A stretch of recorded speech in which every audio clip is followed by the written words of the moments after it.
जरा सोचिए तो, जिस जमीन पर हम खड़े हैं, चलते हैं, घर बनाते हैं, अगर वो एक दिन अचानक हमारे पैरों के नीचे से खिसक जाए तो क्या होगा? आज हम एक ऐसे ही थॉट एक्सपेरिमेंट में चलेंगे।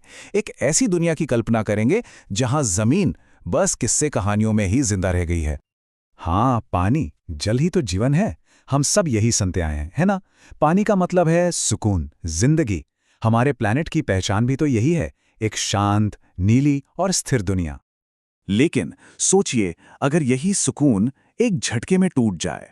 आप एक सुबह उठें और देखें कि आपके शहर, पहाड़, देश, सब कुछ एक गहरे अंतहीन समंदर में समा रहा है। बस यहीं से हमारा ये सफर शुरू होता है। तो सवाल ये है कि ये सब हुआ कैसे? ये तबाही आखिर शुरू कैसे हुई?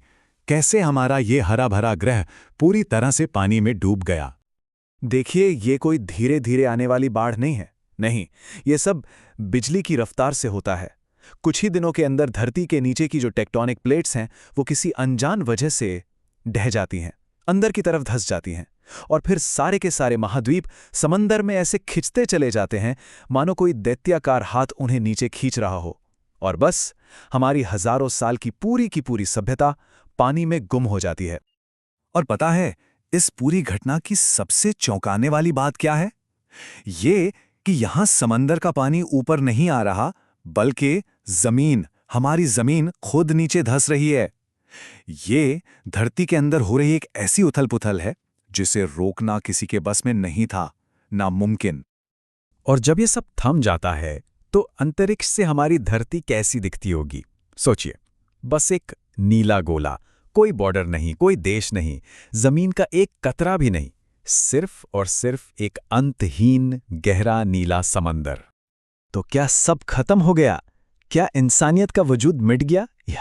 या फिर उन्होंने इस नई पानी की दुनिया में जीने का कोई रास्ता खोज निकाला? चलिए अब देखते हैं कि जो लोग बच गए, उनकी कहानी कैसे आगे बढ़ती है। इस महाप्रलय के बीच ना कुछ किस्मत वाले लोग बच गए।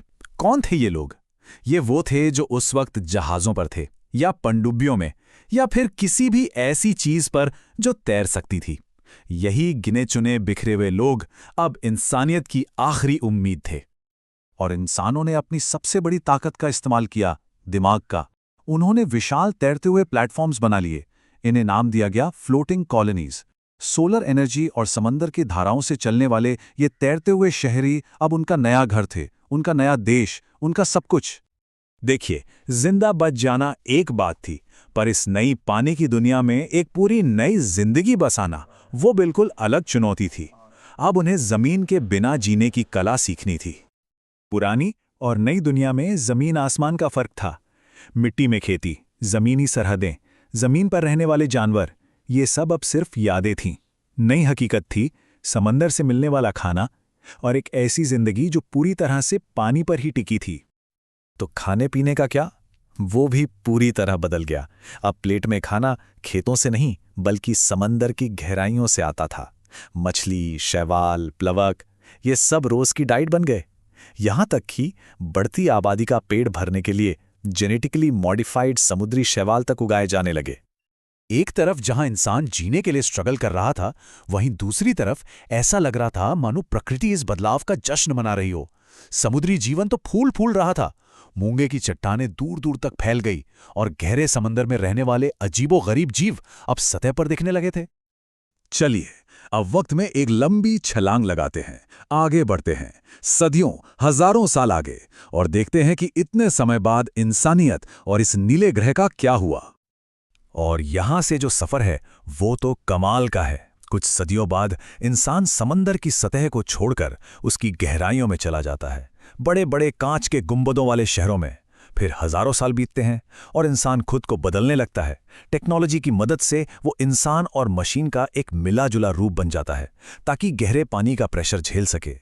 और फिर एक वक्त ऐसा भी आता है जब जमीन शब्द सिर्फ एक कहानी बनकर रह जाता है, एक मिथक। ये लाइन कितनी गहरी है सोचिए।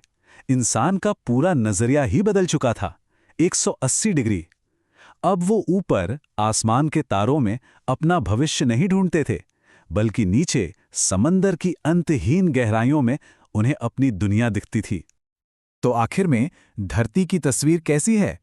अंतरिक्ष के अंधेरे में चमकता हुआ एक नीला मोती, जो नए, अनोखे और शायद पहले से भी ज्यादा जिंदादिल जीवन से भरा है। तो ये हमारी ही पृथ्वी, पर अब हमारे लिए बिल्कुल अनजान है।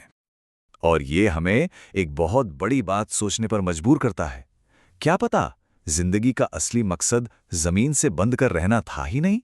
क्या पता हम हमेशा से पानी से जुड़ने के लिए ही बने थे, वो पानी जो हर जीव को एक दूसरे से जोड़ता है।